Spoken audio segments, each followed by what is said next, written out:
Good morning, good afternoon, good evening, wherever you are in the world. My name is Jade, and this is How to App on iOS.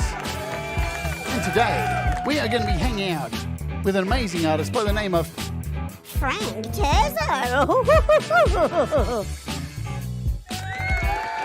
So strap yourselves in for a good 2 hours, as usual. You're going to find out all about Frank, his music, and a whole lot more. Let's kick off with one of his songs. This is called Numb.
Good morning.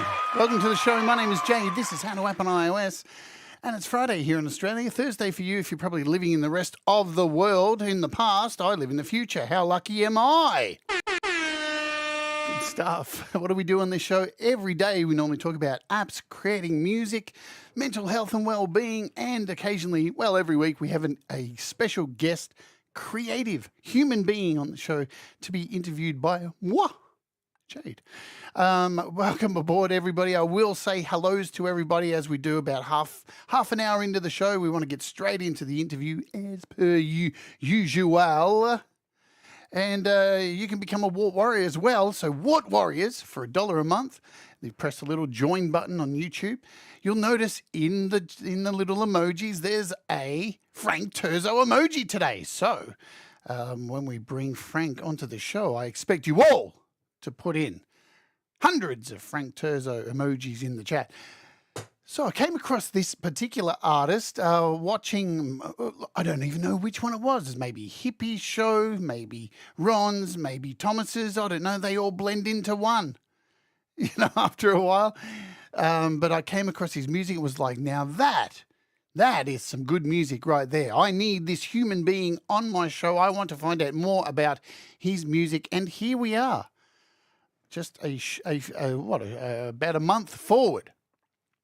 So, yes, Erica, just for this show, Frank's got his own emoji. He's made it. You've made it when you've got your own emoji in life, yeah? Good stuff. All right, so yeah, I came across his music, think it's really fantastic, and I want to find out more about this amazing, talented artist. So he's from Canada, and we're gonna find out his whole journey today on this very show. So without further ado, let's bring in the man, the myth, the legend himself, Frank Terzo. Welcome to the show, my friend. Thank you, Jade. How you going I'm today? glad to be here. Yeah, I'm doing okay. Good. Yeah. Good. What time is it there in Canada? It's just after 5. Oh, I feel PM. so jealous of you. It's 7 a.m. for me. So. Yeah. And I'm That's an getting early start to a day. And I'm getting into my coffee straight away. So let's dive straight in. Let me hit you with the first question I smash everybody with. Frank, what does music mean to you, my friend? Oh, wow. Everything. Music, it sounds cliche, but music is everything to me. Ever since I was a kid, I grew up in a family of many musicians, and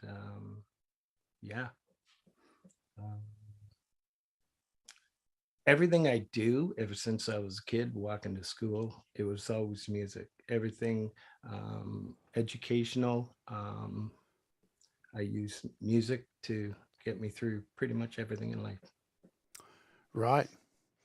So were you playing music early? Was it something that you aspired to do as soon as you heard music? Yeah. Again, I had a couple uncles that were in through the Yorkville scene in the 60s, mid 60s, late 60s. They had a couple popular bands, well known here in Canada and parts of the US. And I picked up one of their guitars when I was about 12 years old and started strumming with it. And they told me to put it down.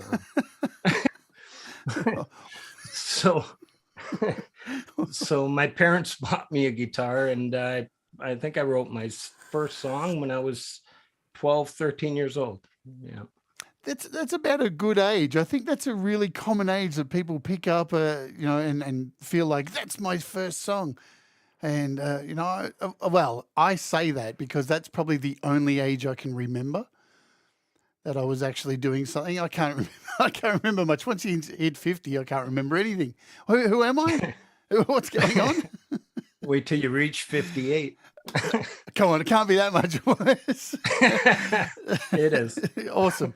We started off positive. Everybody, wait till you get old. It sucks. There we go. There's a drum beat for it. So, do you remember, speaking about memories, when you were a kid, in your household, what was the music that was played in your house by your parents? So who were some of the artists that was being played around the house that you would hear on the radio or records or whatever? Oh, that's funny you should ask. Last night, I think it was on Thomas's show, they're playing version of the Beatles. And my mom used to run around singing Hard Day's Night with a very heavy Italian accent. And to this day, she still remembers the words. It's quite funny. So I'd have to say the Beatles' Hard Day's Night was, that sticks. And have the Beatles influenced your music? Oh, I'd say, yeah. They've actually, one of my songs was the Beatles were a huge influence, Love Who You Are. And went from the Beatles to, I was a huge Chuck Berry fan. Yep. I guess any bands that played 3-chord guitar music. So it was easy to pick up and play. It's interesting you say that about 3-chord music, because there's a lot of people out there who may be starting out and kind of doubt themselves and go, oh, I couldn't play guitar as good as this person, or I couldn't play as good as this. And the fact of the matter is, and I wonder if you agree with me on this, 3 chords for a lot of the time is pretty much all you need. Pretty much. Every song I write starts with 2 strings. Right. That's it. I just put 2 fingers down and I kind of slide myself up and down the neck, and until I get that sound, that feel, and I just take it from there. And then later on, I fill in the chords, and they're pretty much 3, 4, 5 chord songs. Yep. Willie Nelson is renowned for 3 chords, and for somebody to so openly talk about only playing 3 chords for a lot of his career, it's pretty hard to deny that guy's never going to go away. You know what I'm saying? So, yeah. I think he's only here because of the weed that he smokes. He sure loves his weed. The last few years, he's gone really hard on the weed too, and really been a big advocate for it, which is fantastic. Yeah. Do you remember the first album that was given to you as a gift, and after that, the first album you purchased with your own pocket money? Given to me? Wow, yeah, we're going way back. Oh no, man. But yeah, wow, this is a good question. It was actually My Ding-a-Ling, Chuck Berry. It was a 40. It was a 45. Yes. Yeah, that's another song. Yeah, that I used to hear singing around the house. They don't write titles like that anymore, do they? No. Ding-a-ling. Could you imagine? It's actually my favorite folk song. Growing up, the first song anybody that knows me requests My Ding-a-ling, so I enjoy playing that song. I just absolutely love that song. I could imagine the looks on Zoomers' faces these days if their favorite artist dropped a beat called My Ding-a-ling. Yeah. Yeah. They'd probably get cancelled. And part of the chorus saying, you must be playing with your own ding-a-ling. Yeah, exactly. There would probably be if that came out today, there would probably be mass Twitter outrage. They would be cancelled. It would just turn into a huge political thing. That's the world we live in now, unfortunately. What about the first album that you purchased with your own money? That was Pink Floyd, Wish You Were Here. Wow, good stuff. Yeah. And do you look back on that album fondly? Is it something you go back to? How did you feel when you first got that album? Was it a pivotal moment for music for you or anything like that? Yeah, I really love the progressive sound that they produce. And all the albums after, and there was a couple before. Um, every time I hear Pink Floyd to this day, I still get chills. And yeah, it takes me away. Yeah, there's definitely something about Pink Floyd that resonates with so many people. My first introduction to Pink Floyd was later in life, after I got into metal, and it came about smoking weed. Somebody said, "Hey, let's smoke some pot." And they said, "You've got to hear this band, Pink Floyd." I'd heard of them, but I'd never sat down and listened to them. And they put on Comfortably Numb, and it was like, wow, I think I understand why why Yeah. everybody likes this band. And then I was like, do you have to listen to them on pot? I found out very quickly you didn't have to. So No, thank God for that. What about the first gig you may have gone to? First live show? I didn't go to a lot of live concerts. I couldn't afford them. Yep. But the first one was actually, I took my youngest sister to Duran Duran at Maple Leaf Gardens in Oh, Toronto wicked. with the payolas backing them up. That was, we're way up in the Grays, and that's way up at the top, and all you could hear was screaming. So, and I wasn't a big Duran Duran fan. So, yeah, I wasn't either until I saw that Girls on Film clip. That that swayed me a little bit. yeah. Just that much. That was the I one. think that came a little later. Yeah. Yeah, Yeah. yeah. It came, and so did many others who watched it. So Yeah. you got to be quick on this show. Wild Boys was one of my favorites of theirs too, for some reason during the 80s. I was actually going to cover that on this show a few weeks ago, and then I realized, yeah, that's a hard song to sing. I won't put myself through it. He's got an incredible voice. Yeah. All right. So let's talk about school. Seems though we're racking our brains here for memories and stuff. I like to do this instead of the general questions of what what's your favorite artist? Who are you inspired by? I hate that kind of shit. So school. Did you have lessons at your school? I'm guessing like Canada's more progressive with music teaching in schools, kind of like Australia, where America's not as so. And in school, was there like access to music lessons? And did you learn how to play the recorder? No. I wanted to grab the guitar, but there was no more guitars. So I ended up bringing home a violin, and that didn't last too long. So school and music, nothing in school for music. Pretty much it was self-taught, everything. Man, we didn't have Google back then. Yeah. That's a big jump to go from wanting to play guitar to get given a violin. Man, the violin is a nasty fucker to learn. I mean, yeah, I quit. Yeah, music. I bought a violin. I bought a violin 2 years ago, and I've been learning through YouTube. Thanks, Google. But wow, I've got all the bowing down fine. All the bowing's fine. I know how to resin. I know how to tune. But my fingers on that tiny little neck, every time I play it, I feel like I'm going to break it. I feel like it's going to snap in my hands. I'm so used to metal guitars and basses and just wanting to smash everything on stage. But yeah, it's a beautiful instrument, but yeah, I couldn't play. It's so fragile. It's such a fragile instrument. I never expected it to be so fragile. But it'd be easy to break on stage. That's one thing. That would be fun to do.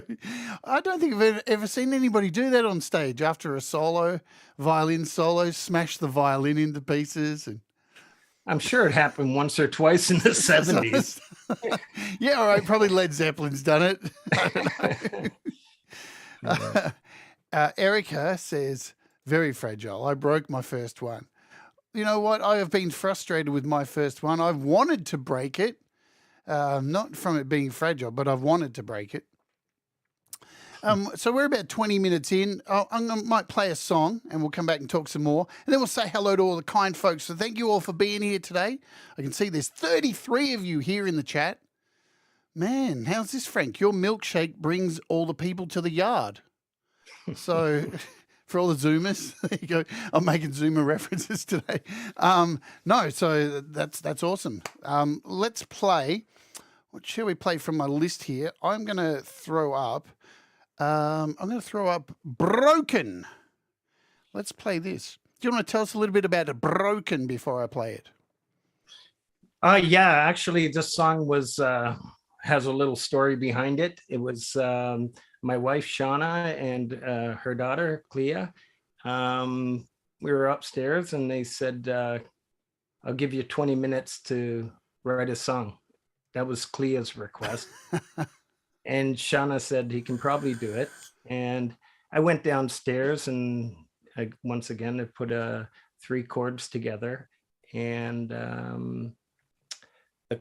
the test was I had to come up with 1 verse and the chorus. So came up with the verse, nothing like the words that are in there now, but yeah, it was pretty damn close. And a few days later, I put the words to it and I wrote Broken. Awesome. Let's play the track. Guys, kick back, relax, get your dancing shoes on. We're going to play Broken. We'll be back shortly to say hello and continue on with the interview with our guest today, Frank Terzo. Let's do it, as Hippie would say. Boom, boom, boom, boom, boom, boom, boom, boom, boom, boom. Let's do it. This is Broken. Boom.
Someday find my own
Mississippi. That was Broken. Awesome stuff. Awesome stuff. Now, I think most people will agree with me. Very, very well produced, very radio ready, your material.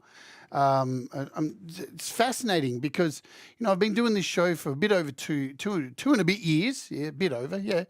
And, you see varying degrees of people's quality in music, and you're just straight out of the box. You've got very well produced music, so that's amazing. I don't know how you're doing it, but we're going to find out. We're definitely going to find that out. Let's say hello to everybody who's here in the chat and do the greets and meets and all that stuff. I'll bring up where the chat is in the middle there. So please, folks, now's your moment to shine. Type something, anything, words, whatever, into the chat to let me know that you're here so I can see you instead of me having to scroll like a mad person. And then I can say hello to you all. So let's say hello to Leela, Lou Reality, Midnight Bandit, Laurie's Mishmosh, Tremor Bear, Michael Thompson. Who else do we have? SM Borthwick, Thomas Christ, Conspiracy Music, Russ8889, Mr. Back from Doing Time, Gortium85, Anthony Terzo's here, Brad Example is here, Hugh Caldwell says boop. Of course he does. Kionra Music is here as well. The Falcro. Hi, Richard. I hope you're well. Now, I know there's some other family members of yours here. Michael Thompson's here as well. Erica Keynes, is that how I say it? I'm terrible. I'm Australian, so my fault. Erica Keynes. I think Shauna is here as well. Did I get her name right? Is that your partner, maybe? Yep. All right, I'm doing good. My memory's not that bad after all. Tremor Bear is here as well. So everyone who's here, thank you very much for hanging out. Zach Thong, there you go. I can scroll up. Brad Example. Who else did I see who was here earlier? Anyone else I may have missed? Hugh Caldwell. I think I got most of you. If I've missed you, Kim Hardin Hudson's here just listening. Shauna, there you are, Shauna. See, I remembered you. Mackenzie is here. Mackenzie Castorina, there we say. Welcome all. Thank you so much for being here today, and I hope you enjoy the show. Remember, hit the like button. It does help the channel. And subscribe if you want to. Or if you don't want to subscribe, don't. And if you don't want to hit the like button, hit the dislike button two times. 2 times, yeah? And that'll fix everything. Hey, Camp G-May's here as well. What's going on, Gary? Gary was on the show recently as well. Another amazing artist. I've had so many great artists on this show. I'm so blessed. Alrighty, let's go down. So I talked about school briefly. Did you have music lessons outside of school or anything like that? No, it was just a lot of influence from once again my uncles and my older brothers. I was the youngest of 4 older brothers, and they all play some instrument. Pretty much we could put together a band. Everybody plays a different instrument, and it was just self-taught, watching, playing the 45s and just strumming along and sounding like crap, and yeah. What was your first guitar, or what was the first instrument that you really got into? Well, yeah, it was the guitar. It was a Yamaha nylon acoustic, nylon strings, classic. But I hate to say it, I kind of borrowed it from school and never brought it back. So, yeah. Yeah. Destined to be a rock and roller right there. Yeah. So school, but thanks for the guitar, school, because here we are now making music, which benefited obviously in making music. So you mentioned you've got family who plays music. Have you done written songs together with your family, or played gigs, or done anything like that? No, everything I've done, I've pretty much for my years only. Some family members would listen to them, and up until 2 years ago, when I started to release these songs, not many people heard any of them. Right. Yeah. And shout out to, I do want to mention, we spoke about that 20-minute challenge to Broken. A shout out to Clea McCaffrey. She does all the backup vocals and for pretty much every song that I've released and every song that's going to be released coming up soon. And she's become my vocal coach as well. So, yeah. She's got an amazing, amazing voice. And Very angelic. I think what's really good too, because I mean, you can have an amazing voice, yeah, but you can put two people together sometimes, both with great voices, and they don't gel. So I think what's a really good thing that both your voices really work well together. It's like peanut butter and jelly. Even though I hate There's peanut my butter. favorite. I can't eat peanut butter for some reason. Oh, I could. And when I lived in the States, it was shit because everybody was like, hey, do you want a peanut butter and jelly sandwich? I'm like, I would love to, but I can't eat peanut butter. It just doesn't work for me. I can eat peanuts, right? How does this work, Frank? How does this work? Why is the world so fucked up? I can eat peanuts by the handful, but as soon as you put it into a paste, I can't eat it. It doesn't make any sense whatsoever. The world is a bizarre place. What about vocals? Hey, before I go on, thank you, Kelly Wallace, for becoming a Wart Warrior. You are now, as the Ultimate Warrior is letting you know, you are a Wart Warrior, and you have access to a whole bunch of emojis down the chat. So what about vocals? Because your vocals are very strong. So was singing a part of your music when you picked up the guitar? Did you know you wanted to sing? Were you naturally singing? Yeah. Right from the get-go. Up until recently, I guess I didn't want to put out the songs because I wasn't fully comfortable with the sound that I was singing. So up until recently, I've had a lot of support from family and friends pushing me to pursue this. And I pretty much started singing right from the get-go. Awesome. So, and around this time too, like, did you start jamming with other people? And was there a time in these early days where you performed with bands or and wrote songs or did covers, anything like that got you more motivated to do music? It was pretty much garage bands when I was a kid, and literally garage bands. So there was a few gigs later on in the I'm going to say in the mid 90s where there were a lot of field parties, and I would just jump up on stage with the band members that I knew and play some songs. But no, it was pretty much just playing alone in my living room and just writing and writing and writing and yeah. So it's fair to say you've been writing all your life to get to this moment. Is that fair to say? Yeah. So what happened?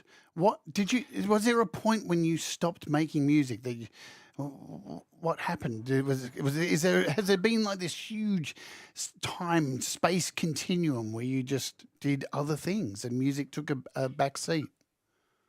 Yeah, drugs and alcohol. All right, that's interesting. Normally drugs and alcohol come with music.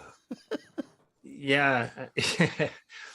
Yeah, it came, but all music was pushed aside.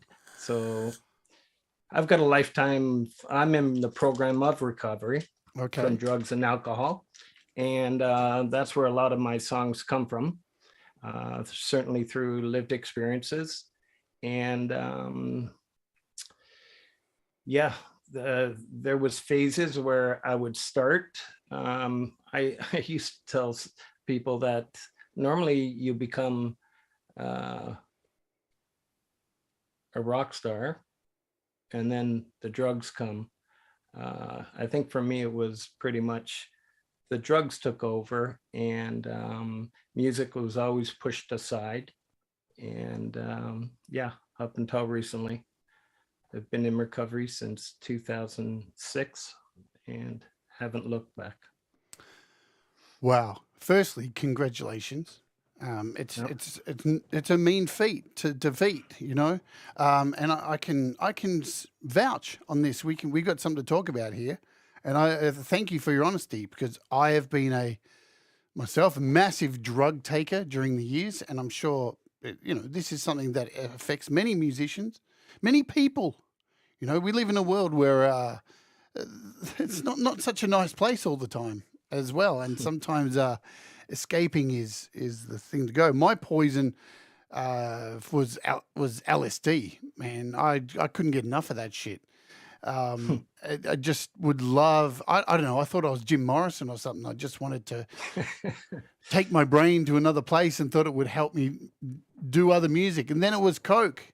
Coke, man, woohoo, good times because it becomes so available, and Yeah. it's really hard to walk away. Um, yeah. Uh, was there a catalyst in your life? Was there a moment when you know that kicked in that really got you to make a change with that? Um, I mean, yeah, things pretty much fell apart in the early 2000s. And I went on a pretty good 6-year run where it just got worse and worse. And pretty much it's the cliche, I lost everything. And then it was just, I don't know what happened. It was New Year's Eve day.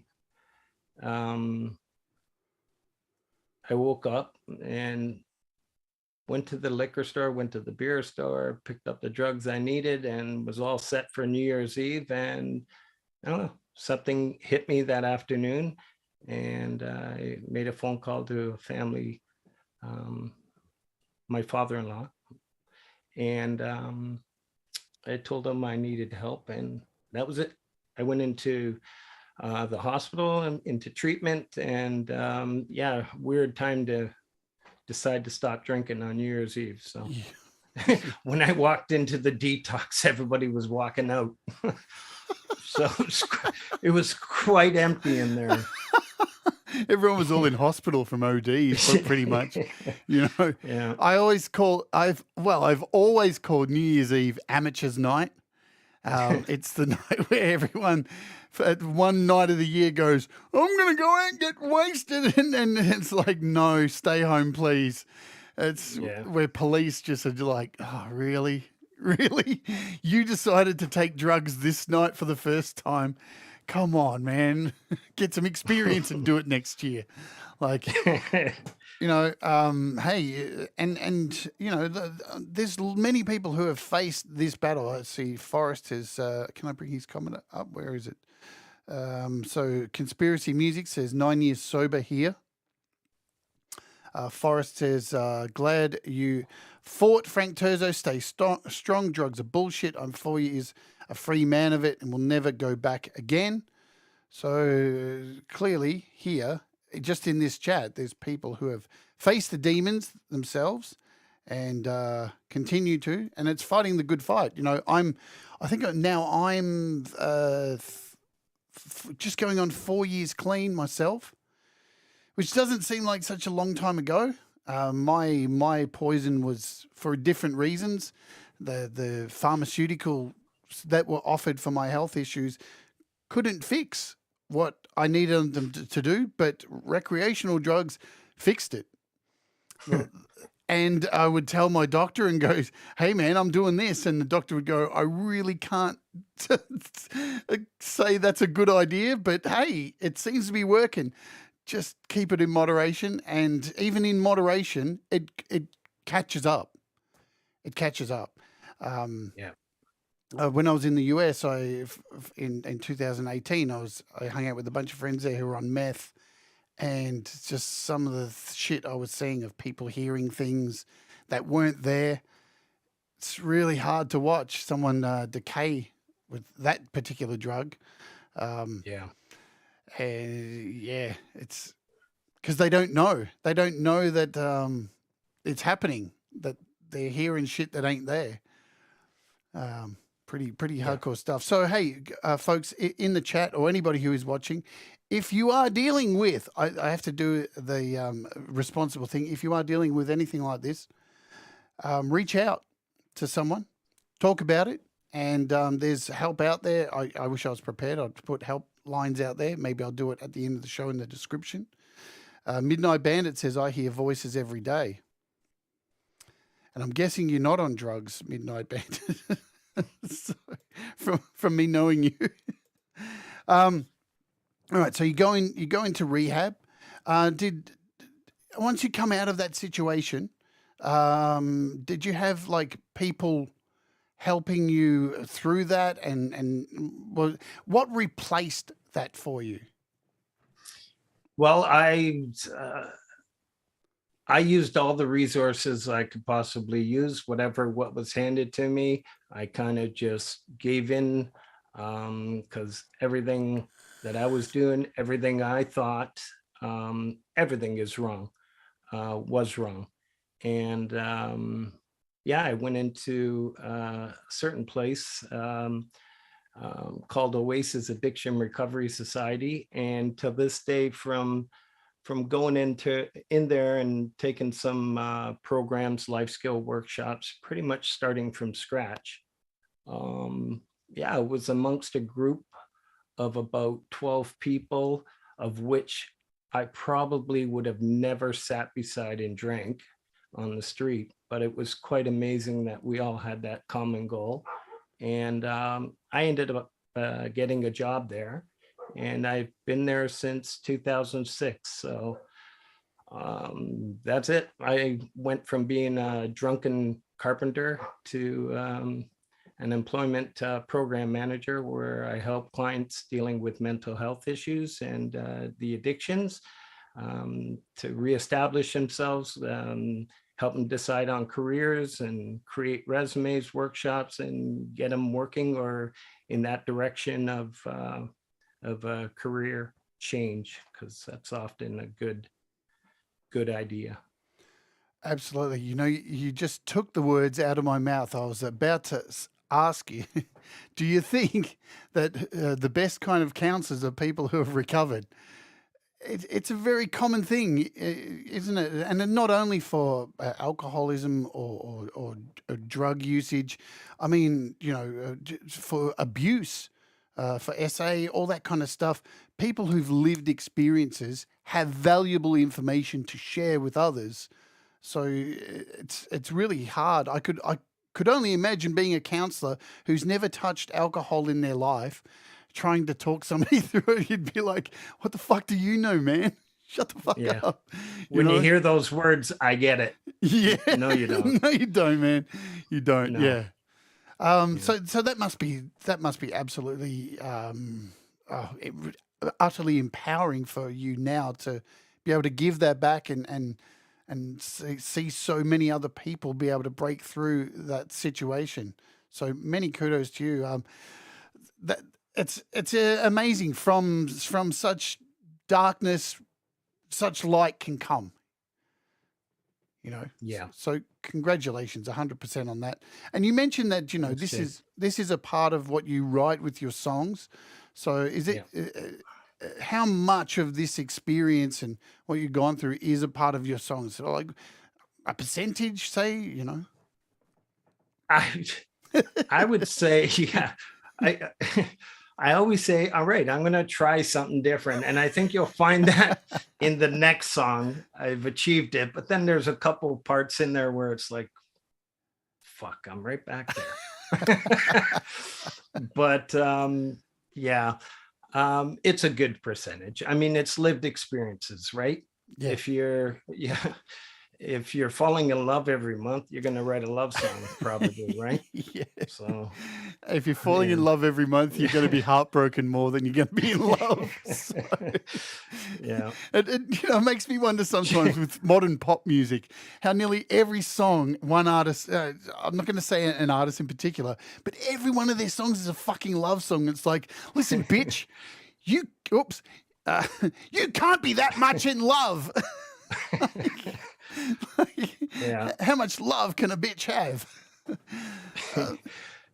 Yeah, there was one artist. I'm not even going to say a name. I probably can't remember, but about 10 years ago, she wrote a song. She met somebody, and beautiful singer, and it was all about that relationship and the love, and it was a whole album based on this relationship. And she now has a child, and 15 years or 10 years later, she's writing a song about the divorce, and the whole album is based on that. So it's quite funny. Yeah. And look, at the end of the day, I think you can take all of the production in music and all of the knowledge on how to record a guitar or a vocal, but there is nothing more valuable with a song than hearing somebody write lyrics that mean something, that you can tell when somebody's written a song and they've actually lived it. And you can feel when somebody hasn't lived it, you know. Maybe My Ding-a-Ling is a good example of, I don't know if what a lived experience would be for My Ding-a-Ling. Yeah, you'd like to think that that has nothing to do with the lived experience.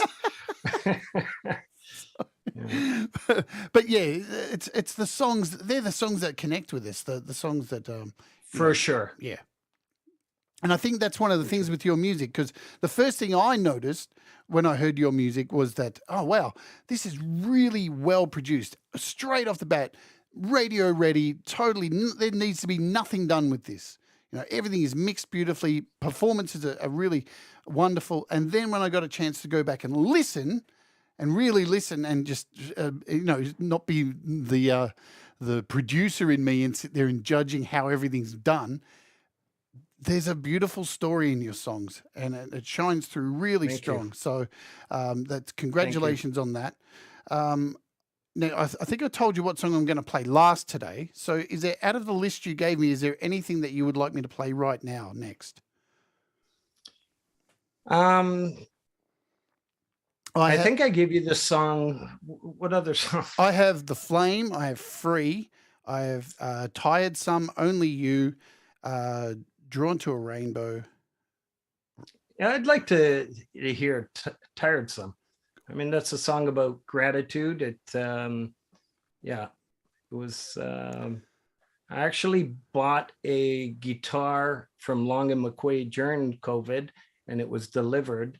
It was those little, what do they call it? Backpacks, a Martin backpack, and I couldn't hold it up. I mean, it's a long, narrow body, and I just couldn't hold it and play it. So I lifted my leg on a stool, and I just started to strum, and I wrote that song, Tired Some.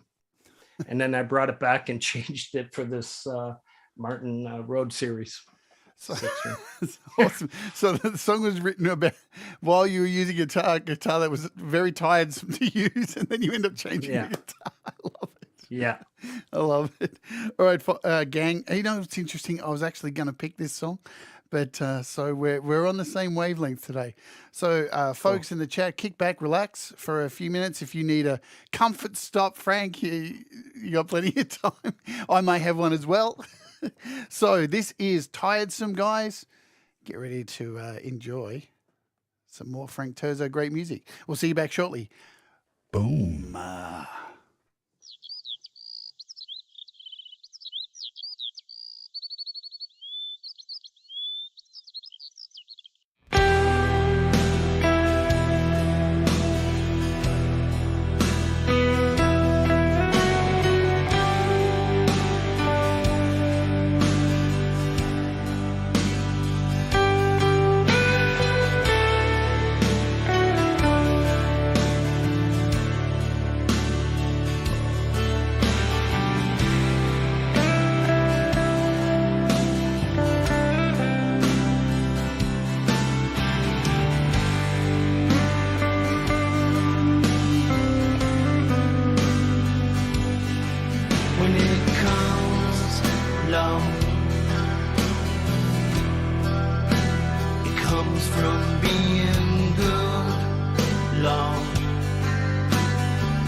Like a sails low.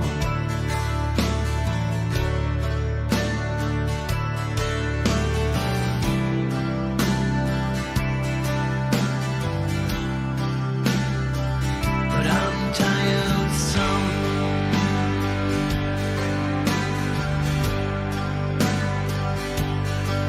Well, it's time long to raise the bar. I'm yours, Lord, to lead the march with you, Lord.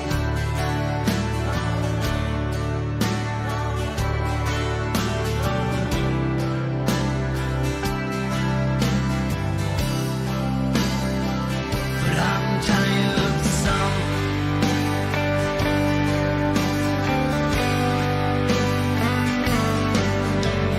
Keep on pushing, keep on fighting, keep on breathing, keep believing.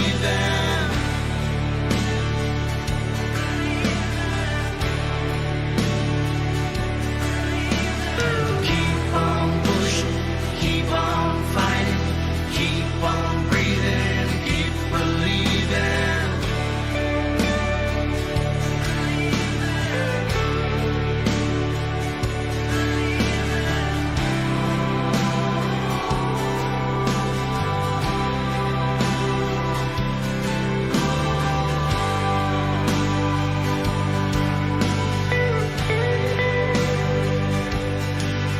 It's true, Lord. You never slept behind the wheel, Lord. You always have my back, Lord.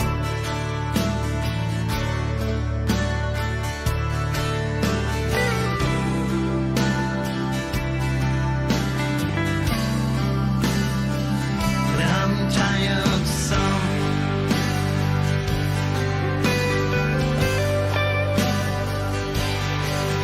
My good Lord, I always challenged you, Lord, but you never tired me, Lord.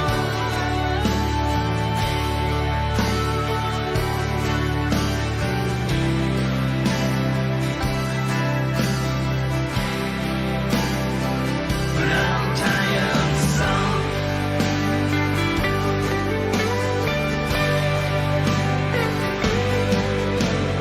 Keep on pushing, keep on fighting, keep on breathing, and we keep believing.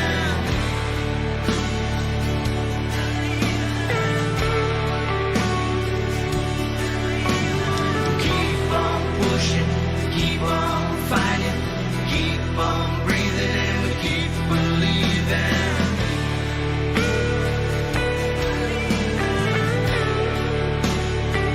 You know I trust in you.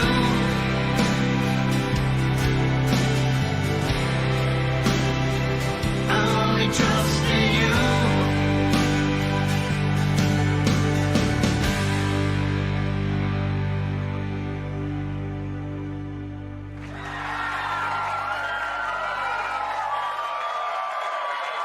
Boom, boom, boom, boom, boom, boom. Wow. Wow, wow, wow. What a massive sound you got out of that song. And now I'm sure there's a lot of people sitting here going, how the hell did you get such a massive sound out of that acoustic guitar? Because recording acoustic guitars is no mean feat. It's something everybody struggles with. What was the technique for you to record that acoustic in there? So I have a friend of the family, once again, my uncles. And when I first wrote that song, Rise, it was suggested by my uncle to go see Steve Sherman.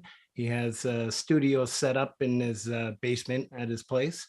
And yeah, between him and Clea, they've been my rock. The sounds he produces, yeah, to me are incredible. He's just an incredibly talented and gifted musician himself. So Family seems I to be a big part of your life. family is everything. Yeah.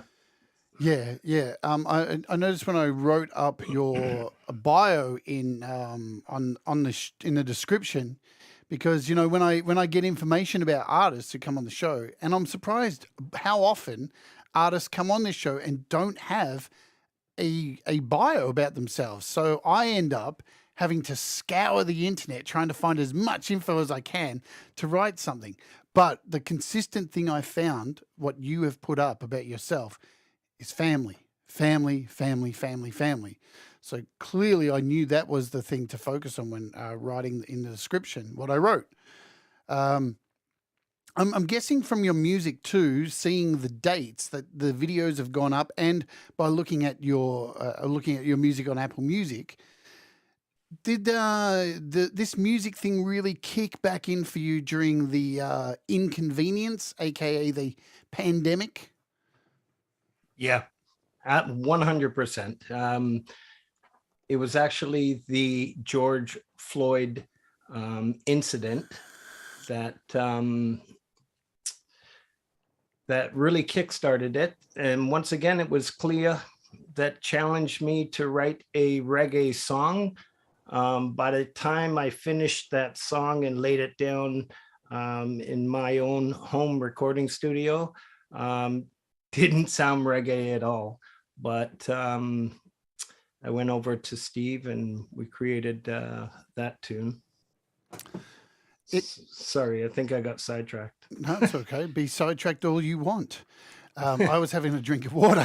So, it's interesting with the pandemic, and I normally have a section on this, on these interviews every time, because it's nearly every artist who's been on here, the inconvenience, we'll call it, so YouTube don't come down on my video and put a big warning on the top saying, misinformation, blah, blah, blah. But during the inconvenience, where there was so much pain going on in the world, so much uncertainty and so much weirdness, there was a whole lot of creative people who got time to exhale. And there was this space all of a sudden to go, I can write something. There's something to get out. Was this your experience? How did this totally affect you? And how did you go about creating music during that time? Well, as an alcoholic addict dealing with mental health issues, the worst thing you can do is sit still and do nothing. When COVID started, I went to Long and McQuaid and I picked up this new Zoom R16 and decided to start recording some of the songs that I wrote back in 2007, and put some of those on the track. And yeah, I had to stay busy. For me, it was important and still is. I need to keep busy. Yeah, absolutely. That if it wasn't for the inconvenience, this channel of mine would not have started. It was partly that, and partly due to health issues, getting out of bed each day. And because I'm the same, if during that time, I knew I couldn't fall back into drugs or anything, because I couldn't get them, quite honestly, because everybody's locked down. But I felt like if I stayed here and just did nothing, I would go insane, absolutely insane. So that's exactly how this channel started. And I know a lot of people got back into creating and doing these kind of things. And then again, I've talked about this on many interviews. Once I started really getting going during the pandemic, there was this feeling of guilt over me as well, that I was seeing so many people dying and so much chaos and people who were struggling financially. And then all my mates who'd been struggling their entire lives with being musicians and creative types were flourishing. So there's this real, I feel really happy at the same time that we're all kind of creating stuff, but oh my God, it's come at what cost? Yeah. And, Yeah. and you mentioned the George Floyd thing. It's so bizarre that while we were going through a pandemic and there were all these people dying, there was still room enough for people to revolt and fight back. And then in amongst that, that inflamed more racism and such. Clearly, you are, I'm guessing, you have a quite a staunch no to racism by Yeah. your song. So, how did you start writing about that? Because being so close to America and seeing all that happen, what was it that fueled it? Got your ire up? Um, Dealing with a lot of clients and a lot of family members, that George Floyd situation affected watching what they went through. And I thought it was important for me to write that song, to know where I stood on this. And yeah. Much better than just a Facebook post. Yeah. So, Yeah. because during that time too, a lot of crazy things are going on in the world. A lot of people believing a lot of weird stuff. The I don't know what it was. You know, we've talked about mental health and such. But yeah, a lot of people during the lockdown started believing some pretty crazy things out there, and it's still going on now. And I've started writing a whole bunch of material about this kind of stuff. How do you think us as people have come out of this pandemic overall? Are we heading down the right place, Frank, as a species? I'm getting a bit Yeah. philosophical. I think we are. In the last, from what I've seen working where I do work, and I think maybe the last 7 years, a lot of the celebrities, musicians, are starting to come out and express and speak out and share their lived experiences. I think that's starting to eliminate the stigma, and making people aware that it's okay to talk about it, especially when it comes to the mental health issues. And yeah, I think we are headed down the right path. There's definitely still a stigma attached to it. But to answer your question, I think we are heading down the right track with this. I've found it incredibly empowering during that time too, because on this channel, I have a series. If people want to go back and watch it, you can look through the playlist here called the Wart series. I know it's a bizarre name, but it stands for We All Rise Together. And during the pandemic, I hosted these shows where each topic was depression, anxiety, failure, so many things, and was really fascinating seeing the amount of people that would turn up just to listen to me talk in the dark while everybody shared their stories in the chat. And it was, for me, so empowering to know that I could provide that. I want to ask, because of what you do for a living, how hard was that? Oops, my mic disappeared there. How hard was that time knowing that what you do, you're unable to provide that care? Were you able to do it through Zoom calls and that kind of stuff? How did that affect what you did or you do? For a living?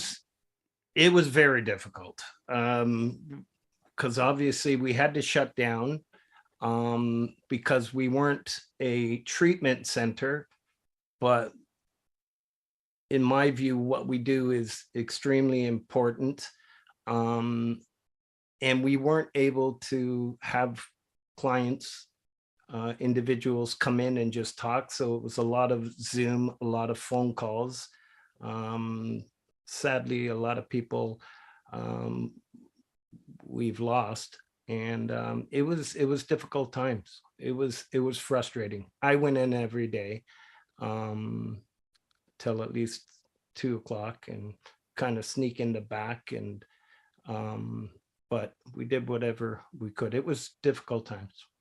Yeah, we just recently got the green light to open up and try to get people back.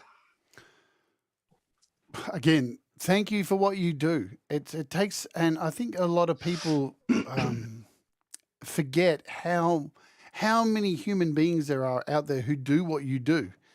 You know, we'll get back to your music in a minute, but you know, healthcare professionals on all spectrums. You know, from just I mean, there are services out there all around the world where people volunteer their services just to be a friend to someone and don't get paid and just listen to someone. I did that.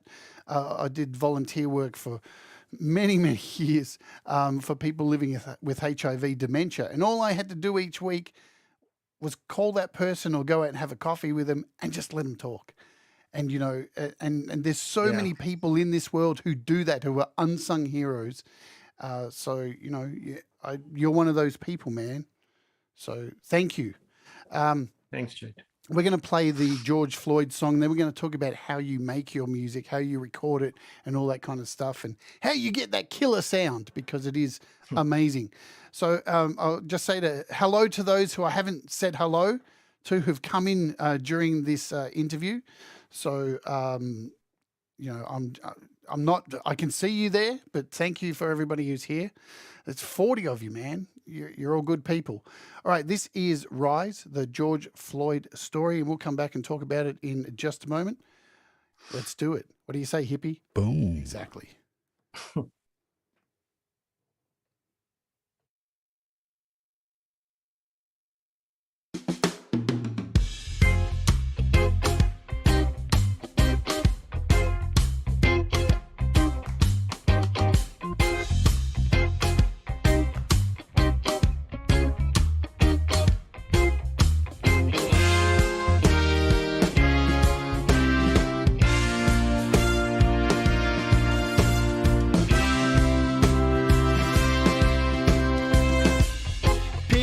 The Sunday paper, turn on the local news, step back and turn a blind eye, step up and join the move. Last night a soul was taken by 4 men in uniform. They played God, the judge and jury, his innocence is seen by all. If nothing has changed, then nothing will change. Rise up, rise up. The talking prosecution promised to bring on change. 400 years of bondage, today the march remains. Children have come together, and fathers of nations cry. All colors, all religions, step up and see the light. If nothing has changed, then nothing will change. Rise up, rise up, rise up.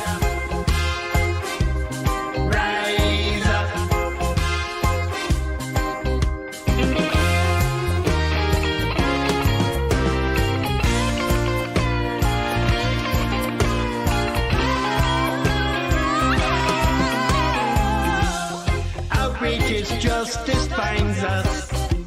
The courtrooms are full of lies. The words carry no convictions, echoes from the past. Don't need no sympathy. Don't need no hand-me-downs.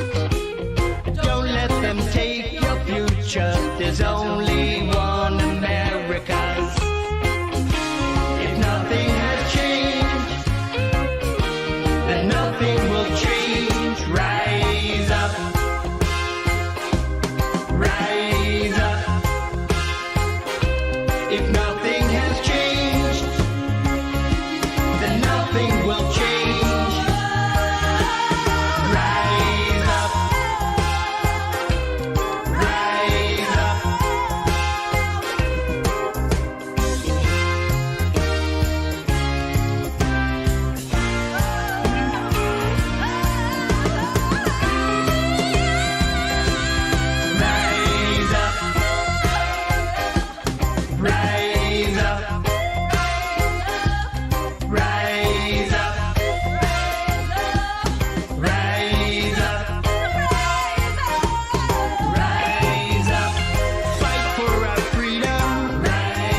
Yeah, settle down, settle down. God, these renter crowds, man. I got to turn off the applause sign. Wow, what a Clea? Is that how you say her name? Clea. Clea. There we go. That vocal line right towards the end there, dude. Whoa, amazing.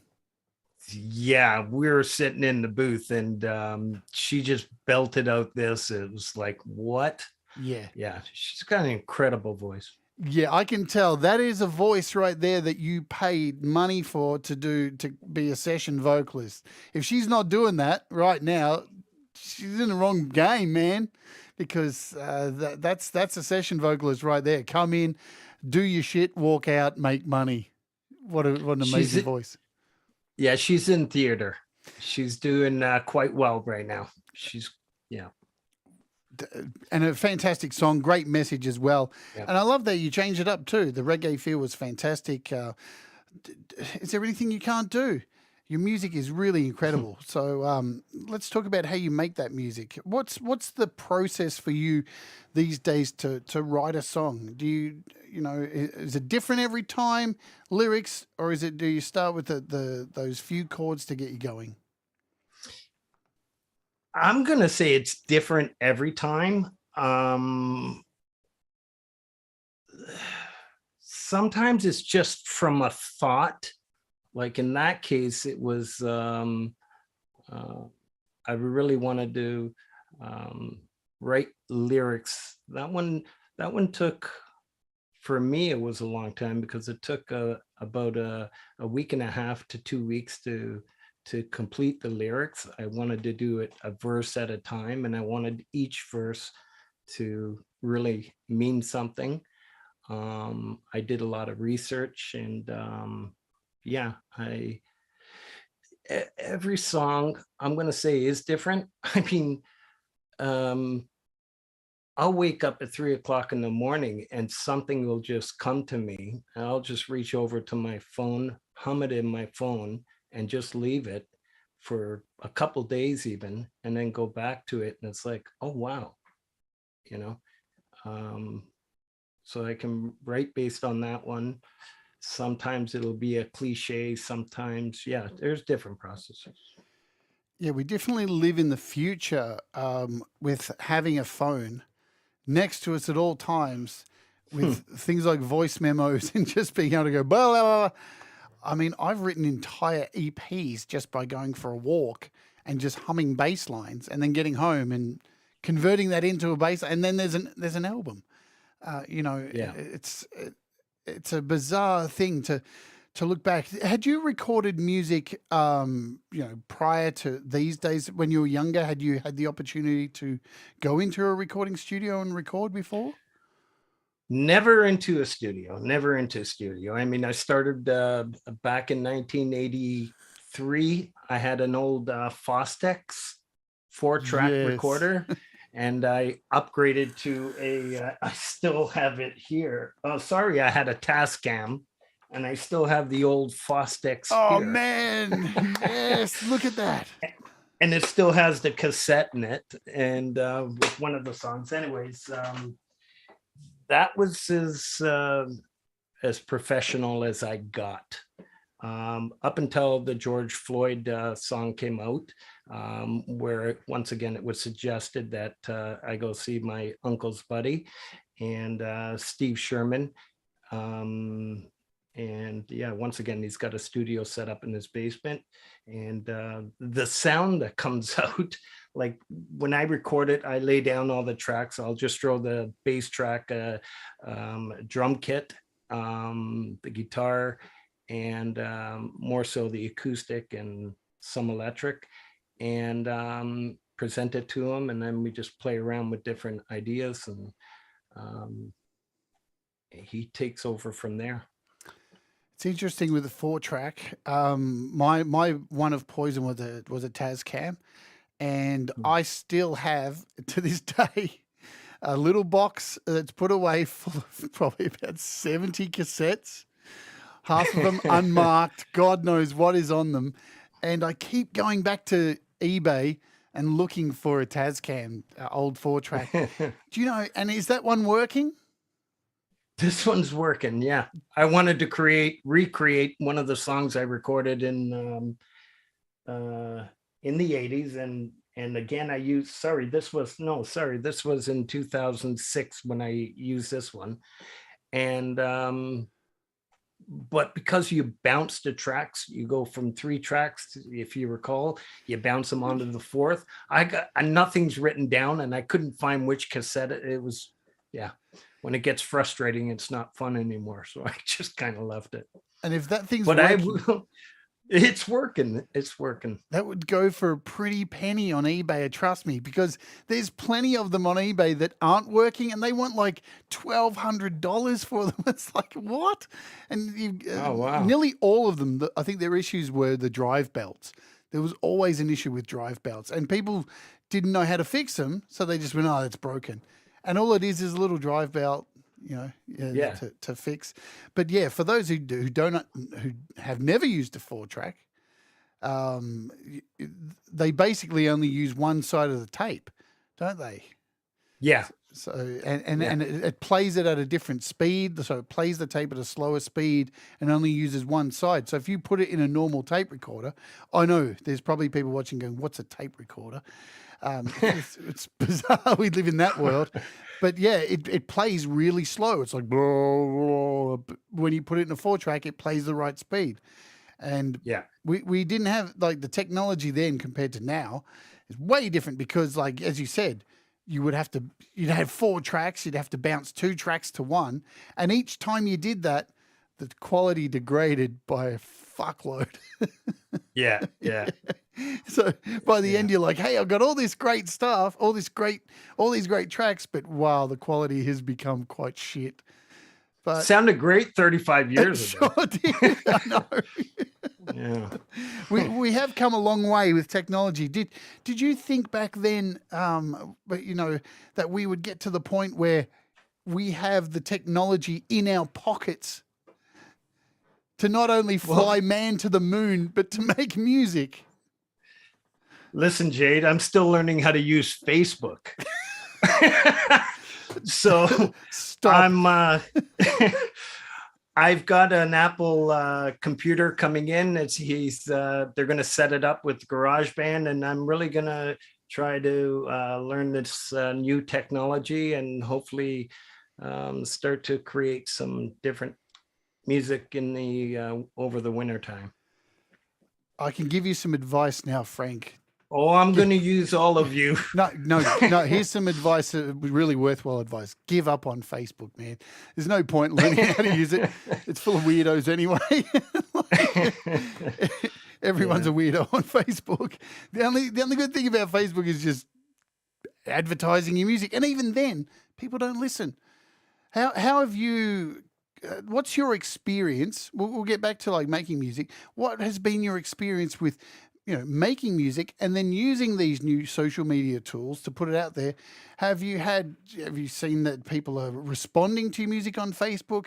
Are they going to your music on Apple and Spotify? Are they going to YouTube from Facebook? What's your experience with that? Yeah, we're getting a few people to go on it. YouTube, as you know, I think one of my Rise, I think it was actually Hippie that mentioned there was 28,000 views and only something like 125 likes. I mean, Yep. right? So it's I can't figure it out.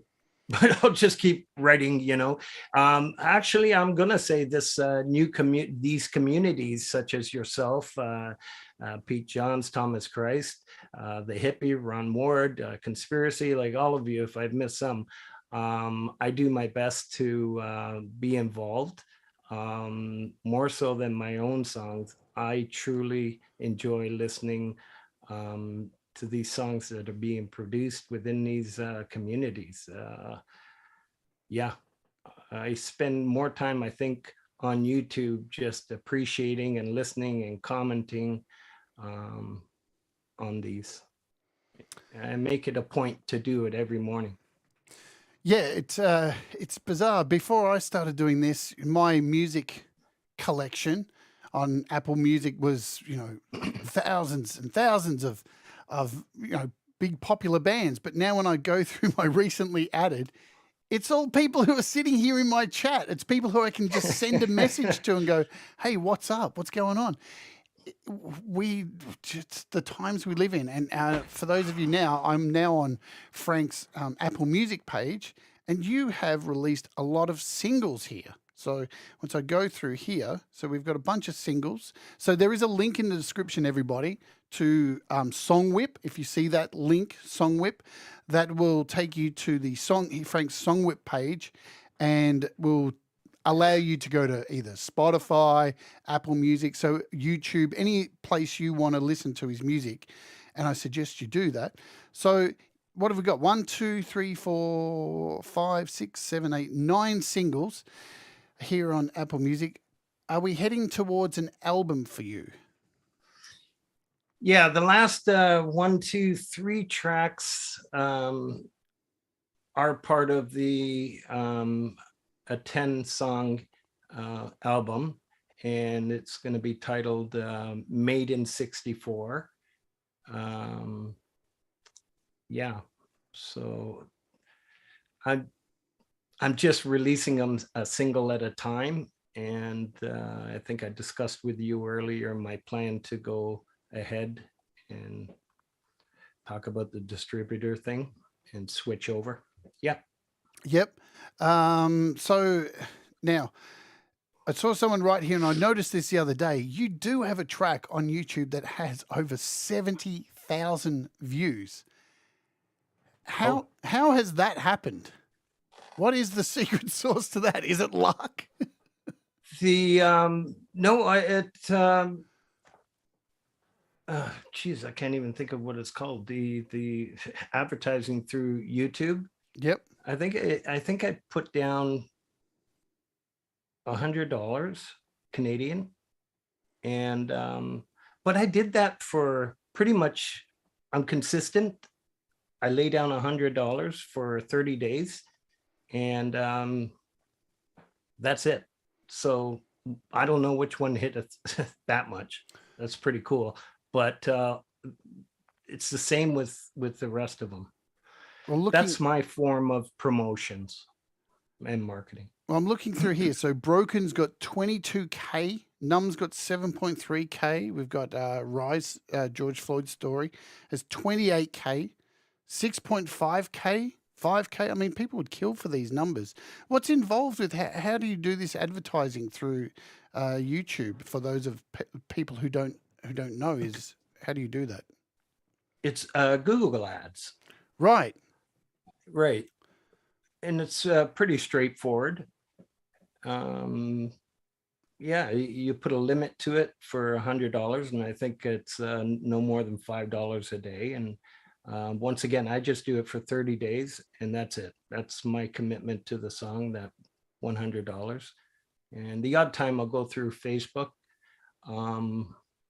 But as you mentioned, I get a lot of junk back and a lot of crypto and a bunch of crazy stuff.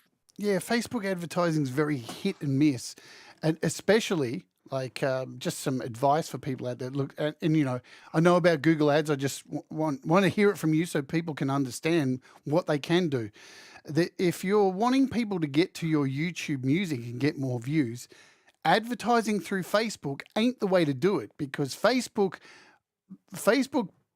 when you pay for ads, they want to put ads out that are promoting things on Facebook. So when you're promoting things that are off Facebook and even paying for it, they're not into that. They want to keep you hooked into their drug. So using Google Ads is a much, much better way to get views on your YouTube than Facebook. I recommend that to everybody. Just drop whatever it is you can. You feel you could drop, set that budget. Even $50 will get you a lot more views, and it just puts it out there. And if somebody likes it, they're going to click the like, right? And maybe the sub. But yeah. Absolutely. And You- I think Thomas wrote here, go sub Frank up because you've only got 250 subs and you deserve so many more. But Pete Johns has talked about this many times. I've talked about it as well. Subs don't pay the bills on YouTube. You can tell everybody to sub up and all this stuff, but it's views. It's views that get you money. Sure, you need enough subs to be able to monetize, but it definitely is. Once you get over 1,000 subs and you're able to monetize, then it's all about the views, man, and it's all about how long you can keep people engaged. But I think I just found out recently that the views that you get from Google ads Pay. doesn't count. No. Right.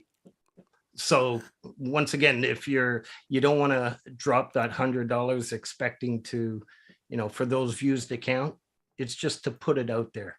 Yep. So let's talk about how you make music. What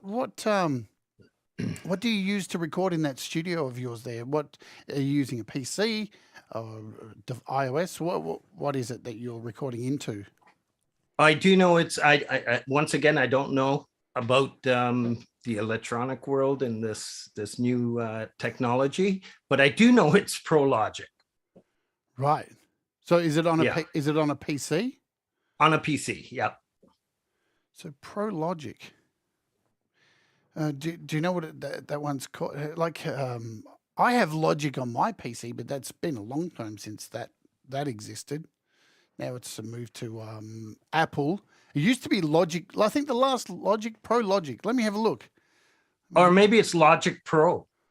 Logic Pro. Yes. Because Logic used to run on Windows. Let's have a look. I'm just doing a search. Let's see, Windows. Yeah, because it must be an older version that you are using. Because the last version that Logic was on PC was Logic 5.5. It still works because I have it on my PC still. I recorded an album using it, and then, but you're not on a Mac, are you? You're on an actual PC. Yes. Yes. So So once again, this isn't my equipment, right? Right. Okay. Right. So Yeah. so you go into somebody else's studio to do Yeah. this? Oh wow. Yes. And that's what I was saying. I go into Yep. my uncle's buddy, Steve Sherman, Right. and I present him the USB stick. We listen to the track that I posted on YouTube. I put it in private. We'll listen to it. I'll send it to him and set up a time to go see him. And yeah. Wow. And what's the about the process of going in? So is he using like sampled drums? Not using a real drummer. What's the process of recording each song? So basically, we'll start off with a sample drum Yep.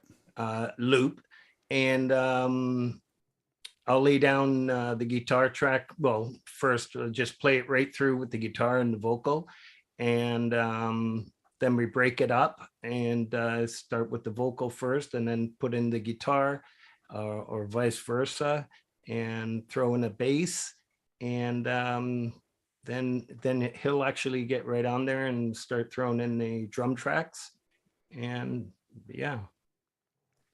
Awesome. The synthesizer, yeah, and he's an incredible guitarist too. All those leads are all him. Yeah. And just so everybody's now commenting on Logic. So yeah, the history, and Thomas has put it there. It used to be made by eMagic Logic, and it was a PC product, believe it or not. And their last version, as I said, was 5.5. And then Apple bought Logic, and then Apple took it over, and now it is what it is on Mac. So, but for those of you out there, if you want to have that Logic experience on your PC, you can still use it. Logic 5.5, you can probably get a pirated version of it somewhere. There's heaps of them, that pirated sites that have it with an unlock and all that stuff.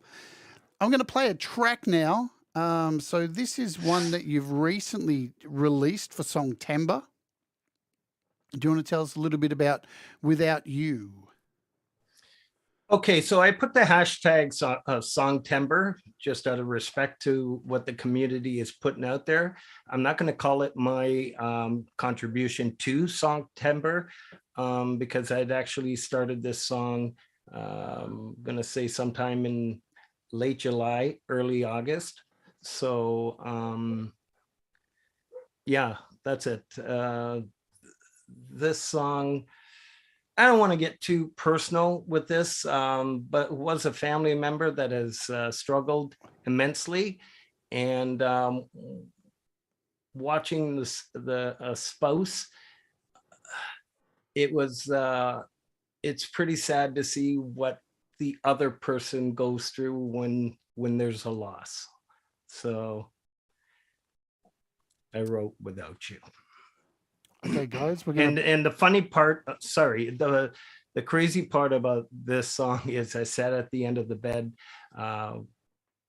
with my partner, and she was humming along different melodies, and I was just playing around with the D chord, and we wasn't close to what she wanted, but it turned out pretty good. Awesome stuff. So this is just dropped also on all the streaming services as well. So this is your latest release, I do believe, apart from one you've got coming up, which we'll talk about shortly. And kick back, folks. Enjoy. This is Without You by Frank Terzo. Boom.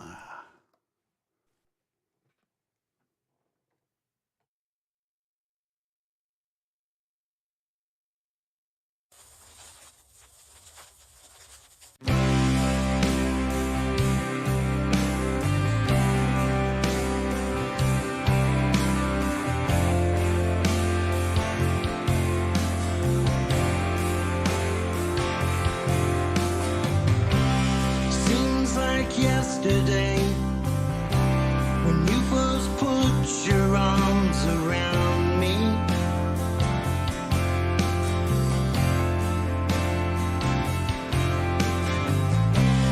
Roller coaster ride tonight, Ferris wheels set the mood so right.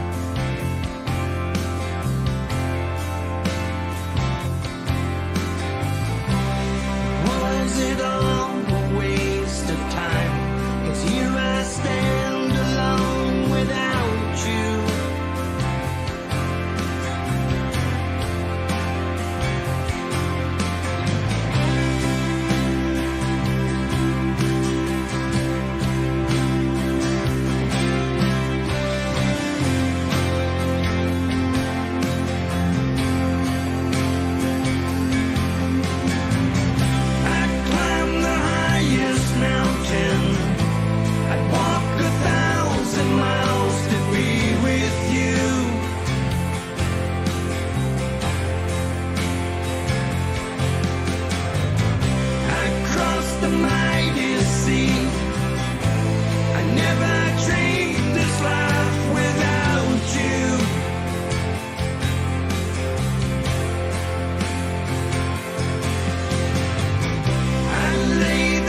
If you're wondering how to write a song, a compelling, beautifully produced song, that was a lesson right there for you, folks. Beautifully written, beautiful. There's pretty hard to find a fault with that song. If anybody can, you're deaf. Really, you need help. What an amazing song. Are you is your head kind of spinning to go through what we've discussed, your life, and come all this way? You tell us you're 58 years old, and now you're releasing such high caliber music. How does it feel to be producing such amazing music? Like, I'm telling you, it is. I'm going to be honest with you. I can't explain it. It just seems like lately I've got about 10 songs that I don't even have time to start. It's just a weird thing I'm going through right now. There's just so much to write about. The way I'm looking at it, and they just keep coming. Like, it's 3:00 in the morning, I'm waking up and there's another song. I've got 6, 7 that are pretty much ready to go. I'm going to be bankrupt. Yeah, but I'm telling you, it's a really nice feeling. Yeah. Well, I can tell you now, your music is giving people nice feelings too. Like, I watch all of these shows too. I don't have my own music show where I play people's music. I never want one of those because there's enough people who do it. But I get to play people's music at the start of my show each day, what I choose to play. And it every now and again, like I said this when I had TJ Zindel on the show as well. And James Timms, incredible artist, and James Timms as well from last week. 3 artists I've had on this program, including yourself, just incredibly pro sounding, down to earth, and just when you know something's like, when you listen to music, you know something's really good when it just grabs you, and you're sucked into it, and you've got that. You're another artist that as soon as I heard your music, I went and looked at your stuff. And not everyone is, I do that for, and I'm not going to lie, because not everything is amazing, but sometimes you just hear someone and you connect and you want to go and find it. And your music is definitely that. So thank you, Jade. Absolute kudos to you to go through all that you've gone through in your life and then reach this point to be producing such high caliber music. It's just incredible. So I want to ask you about, you've got a few guitars behind you there.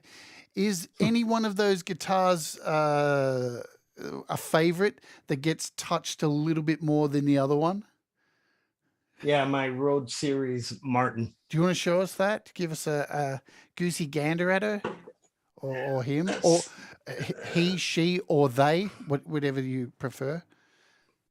I'm not sure what. Wow! Look yeah, at that. This has got a real sweet sound. In the studio, I like to. This is definitely the go-to guitar. I've got a nice Fender back there. In the studio, I like to switch it up every time I go into the studio. I'm gonna bring a different guitar. This is another. Like I said, I was bored during the COVID, so. What do? Spend money. So here's a nice Bigsby. Wow. With Schecter coupe. It's got the gold trim on it. It's black. It's beautiful. It's a nice hollow body. I used that on the most recent song that's coming out next. And yeah, I got a couple bass guitars back there, and I've got quite a collection. My very first guitar was that Yamaha SBG 200 series. And one of my idol guitarists, aside from Randy Rhoads, was from Triumph. Yeah, Canadian band. And he had the SBG 2000, so mine's the baby one. Andy Dion says you can never have too many guitars. It's true, man. During the pandemic, for the longest time, I only had one guitar. I got rid of all my guitars. I had one acoustic, and it served all my purposes. And during the pandemic as well, I went crazy as well and built this whole studio. And it's interesting. Now I have three basses, three acoustics, three electric guitars, and was like, where did these things come from? They just grew like warts. What the hell is going on? But it's interesting. I feel like I used to write more music when I only had one guitar. It's bizarre that. That's interesting because each one of these guitars is a reason why I've written a different song, because everyone's got a different feel, a different sound. And so if I haven't picked up the Fender in 2 months, if I pick it up today, I can probably write something. It's just a feel of the guitar. Like once I bought that Schecter Bigsby, I think I came up with about 3 or 4 songs within a month. It is like that. Like I just bought a bass recently, and it's funny. Like I've got this artist bass here, which is an Australian brand, and it's a jazz bass, and it's heavy as all fuck. And every time I pick it up, I'm like, oh God, man, this thing weighs like a person. What the hell? And I went out just before Songtember and bought a brand new bass, and Ibanez. It's light as hell. You can throw it in the air and catch it. And since I've had the bass, I've written 4 songs all on bass. When you get a new guitar, you tend to just go hell for leather on it, and it's so, I know it's not a good thing to promote, hey, just go out and buy all the gear, because I don't believe that. Buy what you need, but at the same time, sometimes when you buy that guitar, out comes some amazing shit for some reason. So yeah, there's a lot to say for that. Well, you have to justify spending all that money, right? Exactly. And Tony says here, I gained weight during COVID. Didn't we fucking all? Yeah. I'm still trying to get rid of mine. It's just not happening. I can't be fucking going outside to walk. All right. So you have a premiere coming up also for a brand new song. You want to tell us a bit about that and when that's happening? Yeah, on the 24th. Yeah, I think it's the 24th at 12 p.m. Saturday, which would be Sunday for you. Yep. I did that out of respect to Pete Johns, and because I wanted to send it to him. He was the one that introduced me to all these communities. He's got an amazing show. He's an amazing guy. And so that one's slightly different than I feel it is, slightly different than what I've written before. I wanted that little bluesy type feel to it, and I think I've got it. And it's just written about, once again, all the chaos going on in the world. And So this is happening in 41 hours time. So folks, I'm going to say it again. If you haven't subscribed already, get the fuck over there and do it. And make sure you check out this premiere. I'll be there. I think that's two for me on Sunday. So I'll definitely be there. And I've already hit like. So go over and do it. Go subscribe. Do it. Sub. I'm going to do a hippie. Get over there, boom. We need another extra 200. We need 200 subs in the next 5 minutes.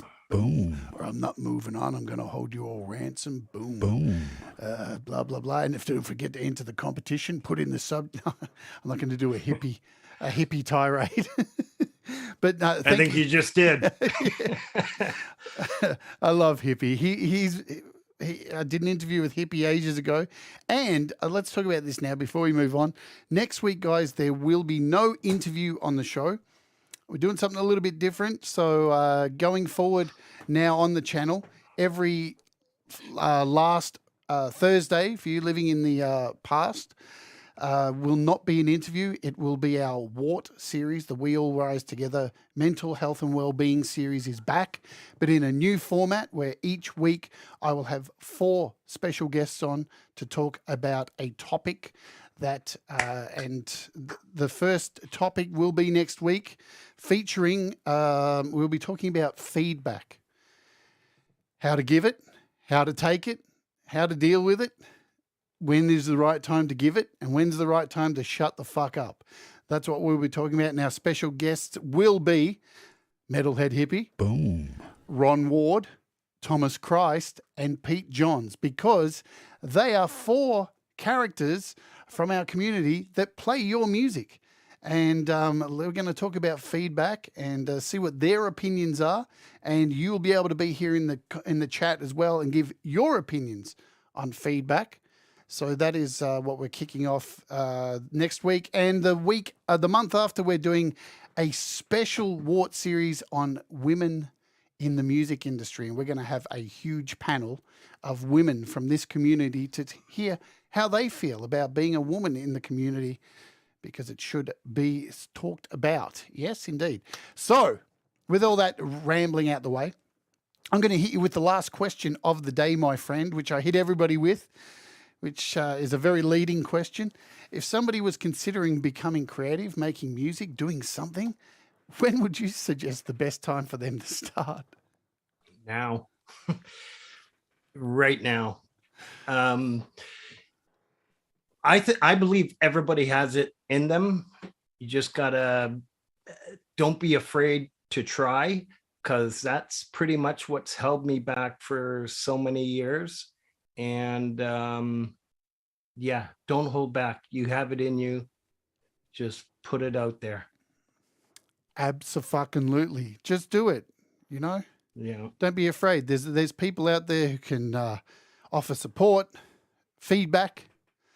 There's so many groups out there that will allow people will give you, hopefully, honest feedback and all that kind of stuff, and use the resources that many channels out here provide for you, because that's what we're here for, you know?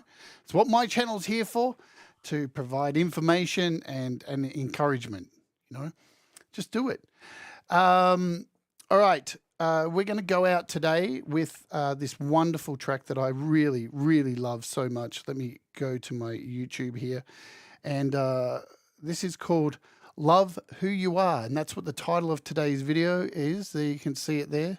Love, Rise Above and Love Who You Are. A bit of a play on words from your songs. Do you want to tell us a little bit about the story of this and how it all became a thing? Well, Clea did contributed so much to my my journey. I don't think I would have gone into the studio if she didn't say that she would help me out with the vocals. So I really wanted to write a song about just people to believe in themselves with what they're going through. And I wanted it a song where I can give Clea her own parts to sing. And I came up with Love Who You Are. Fan-fucking-tastic. This song is an absolute delight, a treat. You're going to love it if you haven't heard it. If you have heard it, you're going to love it even more, trust me.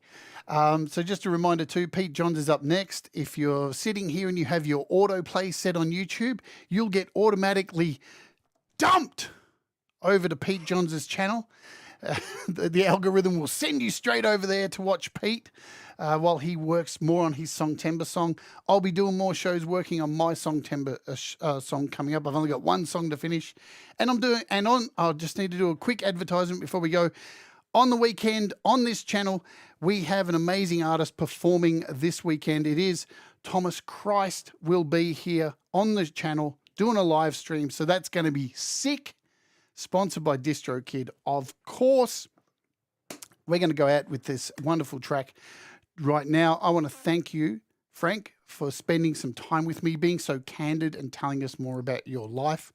You are an incredible artist, and I thank you so very much for coming on here today. Thank you, Jade, and thank everybody in the community. it's been an incredible journey. The support, I consider these communities to be family now. I do my best to get out there and to hear everybody's songs, which I'm absolutely loving. I truly appreciate all the support. You guys are incredible. Cheers, my friend. And thank you all for being here. Thanks to those who became Wart Warriors today. And thank you all for your support. Hit the like on the way out. Helps the channel and all that jazz. You know the stuff, as Keanu would say, do the clicky bits. Anyway, this is Love Who You Are. And we'll see you next time. Remember, do the things that make you happy. Mistakes make you better. And we all rise together. Boom. See you later, guys.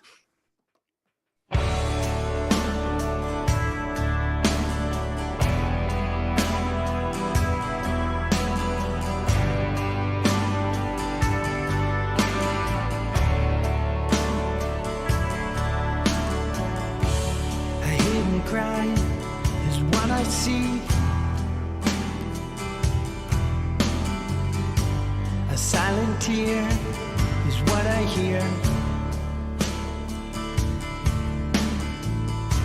The birds who stayed know who they are. The ones who've flown won't get far. Who are we to make mistakes?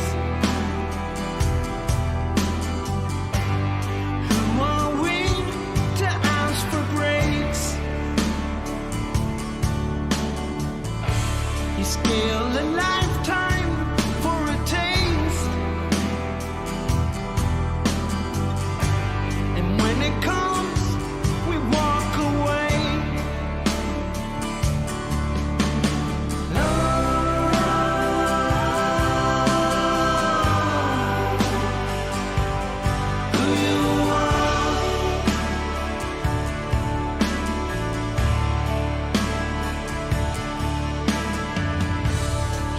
A smile behind the mask. Your soul that shines as bright as lights. Don't live your life for someone else. Don't sacrifice who you are. Who are we to chase a dream?